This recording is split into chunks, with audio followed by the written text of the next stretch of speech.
We're going to be ready for this. Hi, ladies. Udana, what's up? What's up? Woo!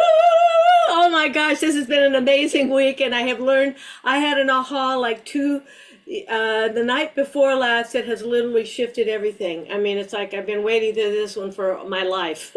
So I'm excited to ask you questions about it and see. I've mentioned this to a couple of one of my friends, and she went, "Oh my word!" Anyway, so Well, are I'm we? intrigued. How about you, Sherry? Yeah, I love an epiphany, and I mean, if you've been waiting on this all your life, it's got to be big because you've lived a big life. I know that about you. So Yeah, thank you. I've been fortunate, and I've come up with a lot against a lot, but people say, "Oh, it's easy." Oh, yeah. No, I did the work. I did the inner work. There But you go. what? Pardon me. I said, there you go. There you go. And it's one of the things. My passion is to help women embrace their power and understand who they are, activate the power that they already have. And I feel that the women, and I've worked with women now for about 19 years, 18, 19 years, women are the largest unpaid workforce in the world yep. or underpaid workforce in the world. And we come into this world just, well, we're the helpmeets. And I know that because I work with a lot of women, younger women, and as well as, women. Well, I'm older than everybody, but that's another subject. But the point is that I've been with a lot of women who once they get married, but once they have children, their lives, their personal direction of their life disappears. Hmm. It's all about children. They're taking care of everybody and they're taking care of this, and they maybe have a couple of hours at night after everyone's gone to bed to themselves. And when they come out and everybody's up and out of the house, a lot of women don't know how to get back to who they were or what they really wanted to do. And I see some nodding heads, and my passion is like women, to help women get back to their own, but they get into a rut about, wait a minute, everyone expects this of me. I'm supposed to be now the free babysitter. Oh, and I'm still supposed to be cooking for everybody. Oh no, my mom can do it, so let her do it. She'll do it for free. We don't have to pay anyone. Hello, wait a minute. So I was wanting to talk about that, what we thought of, what we originally intended our lives to do before we had amazing children and families and all of that. But to absolutely be able to come back to our glory. I don't know what this amazing juicy part of us that has a vision, because again, the Dalai Lama has said it's the Western women that are going to save the world. Because we work in a way that's of cooperation. Our power comes from our loving, from our nurturing, and from our empowering others. We do that naturally with all the kids and getting people around. And so, but the thing that came to me the night before last, literally, was, and just to put it into perspective, I grew up with complex PTSD. I didn't know it until several years ago that that's what it was. That was what it was. Daddy comes into the, and I would go into, they called it in ACA, Adult Children of Alcoholics, they called it instant confusion. Hmm. And where you just go, and you can't, the mind goes off grid because of fear. Right. And the frontal lobe cannot think, and it would take me a couple of days to come back on.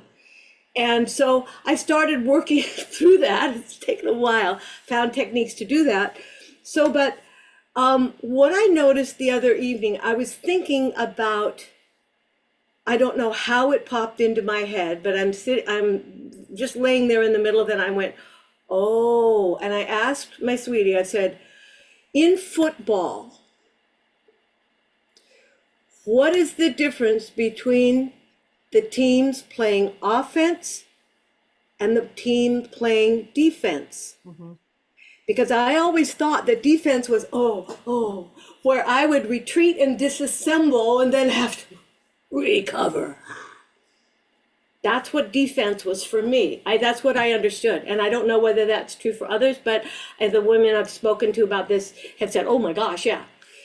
But I asked Josh that, and he said, "Oh, well, on offense, the football teams." And I'm not a football fan because I've been busy with theater and my community, that we don't do who's going faster, who's right. We create something together. That's kind of, and I just didn't have time for football. I enjoy it; it's fun to watch, but I didn't just, I'm not really good at that.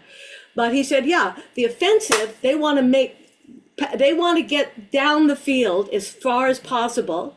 And then when they switch, the defensive comes online. Now, they are not reeling backward and trying to recover. They are at the thing, figuring out, they've seen everything. Their job is now to keep them from getting further. And they go study how to do it. They're not emotionally involved. They're not angry. They're not resentful. They're not, wah. They're not disassembling. They are strategizing. Okay, now what? I'm on defense. Now what do I do? And women, I never thought of that before. Just never occurred to me. And I had a powerful man in my life whom I adore, who said, "Oh, I don't want to receive this anymore, blah, blah, blah, blah, blah." And I found myself going, "Oh," and I thought that was the old pattern. What is the strategy? Guys don't worry about defending themselves or, oh my God, what am I going to do? They think about, what's the strategy? I'm working with the team now. And now what do we do? So I wanted to bring that up because it's fundamental, I think, to a lot of women. And we get to take back our ability to accomplish things, our power. We get to create lives that are filled with love and juiciness. And it's hard to do when you're just trying to rebound and take care of everybody and get dinner ready. And oh my God, I'm really tired. So I would love to have a conversation about this, how we can strategically step back and take a look at what needs to be done. I have a woman, I was interviewing women at one point, a woman who's in her 60s, she was trying to get divorced. And she said, well, when she got married, she thought she got a partner and he thought he got a wife. What does that mean? Scooting around, taking care of everything, getting it on the table. What is that? Anyway, so that's a conversation I would love to have. Like, what is it that you really wanted to do? And I know you guys are doing stuff. You have careers. You're financially independent. You're doing things in a focused way, which I am and have been for a long time. But I still notice that little. Don't know why it was such a huge aha for me. But I would love to get your opinions on either, do you have something that you've always wanted to do that you haven't done or you'd like to bring forward? Or do you recognize this little retreat, not defense? Defense is active focus, but retreat. Oh my gosh, let me recover. You know, Donna, you make a really great point. And I will say, just in all honesty, I can't relate to the football analogy because I don't do football. I don't know football. I never remember how many innings are in a football game. So, football is not in my wheelhouse. There's no innings. There's innings in baseball. There's quarters in football. I have to stop you there. Well, there you go. See, there you go. That's pretty but funny. I can tell you from a mindset of a martial artist, having been a competitor, student, and teacher in the martial arts, when you're talking about offense and defense, and of course, the reason that I went into martial arts to begin with was because of that. What I heard you say, you didn't say this word, but when you are coming from a very traumatic childhood, you learn that hypervigilance. Mm-hmm. Right. And so, you're like, do I move left? Is that safe? Do I move right? Is that safe? So when I went into martial arts, the offense and defense, one of the biggest ahas for me was understanding that neither is good or bad, neither is right or wrong, neither is better or worse. And you think of it like a dance. So, if I come in with a punch, someone opposite me is going to block it. And so when you think of it like a Tai Chi movement, and Mhm. then you realize that it's simply a way of moving in life. So when you say I'm on the offense, or you say I'm on the defense, it can only have a negative connotation if you're defining it negatively. Hmm. That's Got it. interesting. Interesting. I like what you're saying as far as that it's movement and it takes another person. You can't play, you can't be activated in that sport without someone else there because you're playing off of each other. Mhm. I guess it's like the difference of having a troupe on the stage versus a one act, show. Yeah. The way I see it when you were saying offensive defense is I'm a tennis player and um and I love watching tennis. I love watching professional tennis, right? So the way I define it, and I was thinking about, okay, how does this relate to what you're saying about women being clear about who they are, what they really aspire to be, the kind of life that they want to create. And maybe this is the second chapter, uh, or the third chapter. I don't know how many chapters we're talking about. I do know there are 9 innings in baseball. Just want to say that 4 quarters. I'm not gonna let you go with that. How, Get it how away with many it, Nancy. how That's many too innings in funny. a football game? So, so with going back to tennis, though, so if someone is playing offensively, it means they have more. They're being more intentional. I want to say they have more control. They kind of have a little bit of the but it is a little bit of control. Like they are controlling where the ball's going. Mhm. They are being they're more engaged in that respect. And someone that's on the defense is responding to what's happening, but they're not, it's like they've kind of stepped back a little bit. And all sports and tennis in particular is so mental because it's one on one, it's not a team. It's all you. Only Mhm. you can show up against your opponent, right? Mhm. So you can see how it shifts when you're looking at singles. Now I'm not really thinking doubles, and I usually play doubles at this point. But from a single standpoint, you can really see the person who is being a little bit more intentional, is a softer way of saying more aggressive. They're controlling the point more. And Mhm. so, the way I was thinking about that is when someone is being on the defense in their life, it's because they're having to, they feel like they have to, as a woman, take care of everybody else's stuff Mhm. and nurture everyone and manage everything before they can have their own center of intention Yeah. forward. And when you're being in the offense, you're saying, this is what I want to do. This is how I'm going to do it. Yeah, I'm going to take care of all these things here, but there's definite boundaries, and this is my time, and this is how I'm moving forward with it.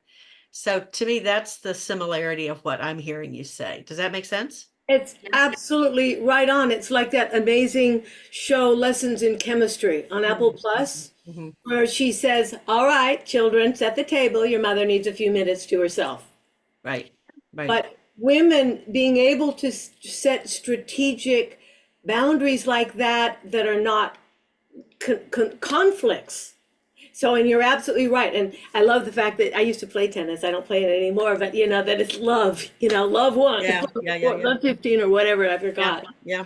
Well, But and another thing to remember is, and I'm speaking from martial arts aspect, when you're on the defense is about acting, not reacting, Uh-huh, which is why we practice day in and day out and day in and day out, so that we're not caught off guard, so that when uh-huh. something comes at us, we are acting with power, knowledge, inner strength. And when you think about life that way, and you're not allowing yourself to react, meaning, you know, when you react, it's like because you really probably haven't set boundaries. So when Mhm, you're mhm. reacting, what's happening? Usually negative. Things are making you mad, ticking you off, you're upset at this person, and Right, now you put yourself in a blame category, where right. you're blaming others. Well, and I think if you if you're not clear about who you are, then you take it's that passive aggressive thing where you're Yeah, like, okay, I'll just allow this, I'll just accept this. But really and truly, you're not feeling empowered. And that's where the pissiness comes from. That's where you get really mad yep, because you're not in your truth, right? You're not. exactly. And I was thinking about this also, Udana, is that, and I think this is good. I don't know that it's not perfect, but I'm watching like my daughters. So I have three adult daughters, and they're all very much career oriented. Okay. And before they have families, they all have careers. So it's interesting to watch this generation because they have stepped in, women are not having babies so young anymore. Um, I, my first baby I was 31. The twins came when I was just about to be 35. And that was considered on the older side of things, 31 years ago, 35 years ago. Um, and now it's not, now it's on the younger end of it. So I think that's a good sign that, of things to come, that women are getting more clear about being offensive of who they are and what they want in their life. And I think it's still complicated because, and that's where I'm like, say, it's not perfect because there's still society norms. There's still those very subtle things that get planted in us as little girls that I think we still have to unravel about, like you said, once you're a mom and you've got all these other responsibilities. I mean, it's very common for me to say this, and I've had more than 100 clients that have I've helped them have their baby because I've been a birth doula. And so I've said to them so many times, enjoy these last few weeks. It's really hard because you're pregnant and you just want to, you've got this giant belly and you're dealing with that and trying to sleep and all that. But it's like this is the last time in the rest of your life that you won't have another person to be responsible for. That's something to think about, right? I never say that to men. Actually, that's not true. I have said it to a few men, but you know what I'm saying? It's that we still have that society attachment that women have more of the responsibility. I do think it's better though. I do see men getting more involved and having more of a shared responsibility, Oh And yeah, my grandson, right? he and his wife have two daughters. They're 3 and 1, and oh my gosh, he is so hands-on, and they Mhm, both are so hands-on, and mhm. it's so interesting to me because it's not just being hands-on, because I think there's a big difference between helping and being there mentally, Yeah, because when you're just making sure the kid doesn't fall off the furniture or something, that's one thing. But when you're invested and you're like paying attention and you're there right. mentally, physically, spiritually, that's a huge difference. Yeah. Well, I hate it too. I mean, this is one of these subtle little things where men, the fathers get said, will you babysit? You can't babysit your own child. But I've heard that, where that's the mentality that you're just taking the ball away from the primary quarterback, right? The mom. So anyhow, that all those kind of subtleties need to go away because it works best when it is a shared partnership, like what you said. yes, And I think, I don't know, the way we did it, we kind of had to do it this way because we had all of a sudden we went from 1 to 3 with twins. But my husband and I, we gave each other, nights off. So now the difference was I took one, he had the night off. He didn't take any kids. When I took the night off and the twins were babies, I had to have one of them with me. Some of that was just a skill set, but we did do things separately to take care of each other, of giving each other time off. So, sometimes that's required too. And I think that works great. I had a friend from going back from college years, and when I went to go visit I didn't have kids yet. And no, that's not true. I did have kids, but her kids were older. She had a teenager that was, I think, 15, and she had never spent one night away from that 15-year-old. And my kids were little, and I'm like, are you kidding me? I spent lots of time away from my kids. So, it's just Well, it's it's about being unapologetic in voicing your needs. yeah. And And that's what knowing that this, and yeah, being able to right to speak up that you yeah, deserve to have yeah. that time. And not being offense or defense or like, well, I'm with them all day long. Instead of Yeah. making it an argument, make it That's a dance, a Yeah. flow. Yeah. exactly. And maybe we take away the term offense and defense because that's kind of war, competition. I think women and men get to work together. I'm dating a man who's much younger than me, and I just adore him. And it's the first, flow that I've had that is just completely equal. He's a better cook than I am. But we have a great time. It's not like, oh, you got to be, daddy knows best, father knows best. It's not that. That's old hat. But if maybe we take away that, but so that women have a chance to, oh, let me get back to myself. I need a little bit of time to myself every day. What a concept. To Well, that, reconnect, talk about going back into your oasis. I have my meditation, my unthinking chair. It's like a little oasis. I can go there and go, okay, now wait a minute. Let me just think and strategize. Maybe it's more about being strategic, because what I've noticed is that women wait until they get pulled this way and that way, and then they get really mad, and now they're gonna tell them, you know what I mean? I don't think it has to be that. I think we get to be more clear-headed than that. We don't have to get scrambled by everybody needing us all the time and thinking we need to be there for them. well, I It, think, of course, I'm a great grandmother, so parenting is very far from my daily experience Mhm. now.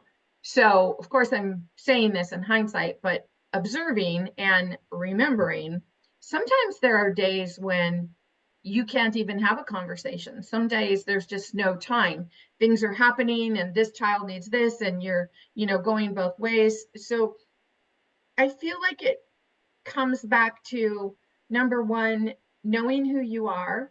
Number two, being unapologetic for who you are, being able to voice who you are, what your needs are, being able to ask for help. Because my generation, it was like there was something wrong with you. You weren't capable if you had to ask for help, Mhm. or you weren't a good mom if you said, could I just have a couple hours to myself? So we have all of these beliefs that we've bought into, and really, and I think this of any relationship, it's about strength yielding to strength. It's not about who's better at what. It's about deciding, you know what, I feel really strong in this area. And the other person will say, I feel really strong in this area. And this person being able to acquiesce and say, you know what, I totally give you carte blanche to go ahead and do that. And that person, it's reciprocity and everything. Yeah. Well, and you know what I'm thinking as I'm hearing you speak is that it's so important to have that conversation with your partner either before you have kids or Before if you get you've married. already had them. Right. I mean, that would be ideal. But even if you've been married and had kids for a while, there's no time like the present to sit down and say, it's time to set some new rules that's You Mhm. going to know, honor when both of us. Because when I was listening to an interview uh-huh. not so long ago, and it's two celebrities and they have kids, and so they get interviewed a lot. And what the guy was saying is that when he is interviewed, nobody ever says anything about the kids, who's taking care of the kids. But when his wife gets interviewed, they always ask, so where are the kids? So, it's, I mean, society is going to do that. We can't do anything about that except to have a pat answer of saying something that would perhaps at least educate the people that keep asking these ridiculous questions. Like it's only the woman's responsibility of who's taking care of the kids.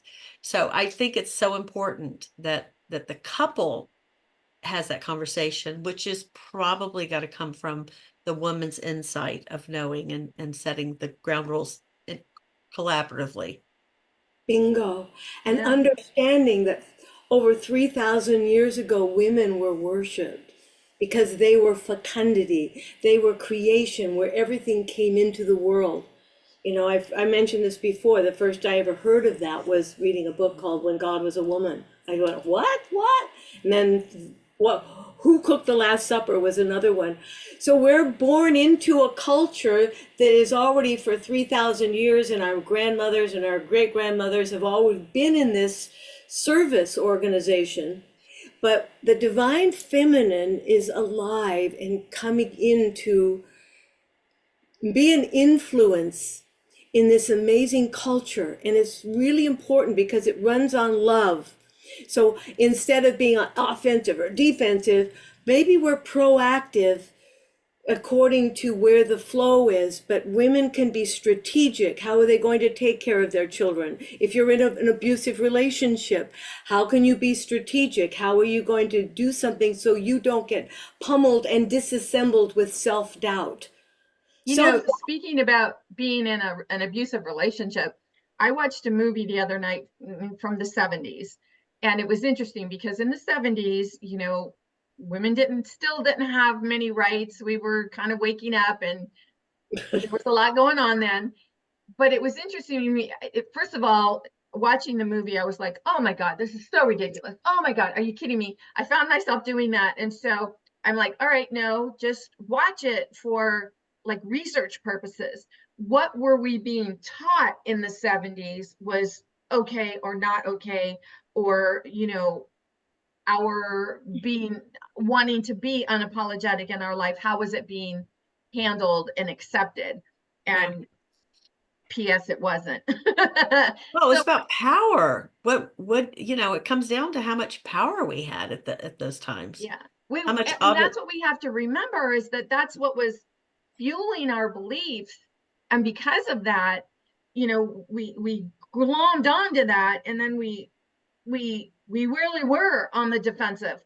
And you know, I always hear the Helen Reddy song, "I Am Woman, Hear Me Roar," yeah. and so it's like, okay, if I'm going to make myself heard, I have to make a big noise. But we have to remember that empty trucks make the loudest noise. So Empty what? empty empty trucks. empty trucks make the loudest noise. I Interesting. never heard that before. What does that mean? Well, when you think about it, when a truck is full, it's solid everywhere and it's driving down the street. But when a truck is empty, what it does, it rattles around and makes noise. And so if you think of it like as a person and you're not filling yourself up and you're just bumping around and you're making all this noise, it's like, well, nobody knows what you want. And as women, it is, we owe it to ourselves to, first of all, know who we are. And, you know, how many times have you heard a woman say, well, if he really or she really knew what I wanted, I wouldn't have to ask, that type of thing. No, our spouses, mates, significant others are not mind readers. Everything always comes back to, it's up to me. It's up to the individual to know thyself, know who you are, know what you want, know what is based on beliefs that you've carried that you no longer Right. need to hold on to anymore, and then have these conversations. And, you know, Sherry, when you were saying something earlier about having conversations with your significant other before you have kids, my youngest daughter, who's now in her 40s, when she and her now husband were getting married, before they got married, they actually had this questionnaire, I'll call it that, and they gave it to their parents. So, you know, then husband and myself and his parents, you know, we had this questions to ask. And Mhm. like one of the questions that I remember was, you know, if we have a child, you know, what would you like that child to call you? You know, questions like that that you don't think about. And just imagine if we would be more purposeful with our life and what we're headed. We Bingo. wake up and say, what do I want? Yeah, you done it. Purposeful. I Yeah, was so go on. I didn't mean to interrupt you, but when you yeah, said that, I went purposeful yeah. rather than conflict, purposeful and integrating and strategizing and see, okay, this is anyway, go on. I didn't mean to interrupt you. No, you know, you Donna, I'm so grateful that you had this epiphany, and you brought this to light today in our conversation. And I know that it's about time for us to wrap up the conversation for today, but I really want to thank you for this thought process.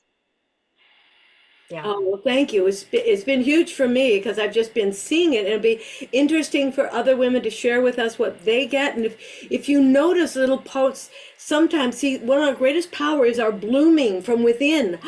This is how we create our reality and stuff like that. And when we are around people that are causing us to go in, take a look at that. That's Yeah. somebody, if you're going to dance with someone, if they're going to stomp on your toes or kind of kick you in the whatever, you don't want to dance with them. Because you can tell from this remembering, reconnecting to who you are, whether it's good for you or whether it isn't. Anyway, so that goes into a little bit other different subject, but thank you. Yeah. Oh, thank you. Ladies, thank you Yeah. so much for being again here with me today. And for all of you watching, leave us some comments. Let us know what you're thinking, because we have many generations having these conversations, and that's what's so beautiful when we can step back and be open to everyone's experiences, thoughts, ideas, what I would do again if I had it to do over.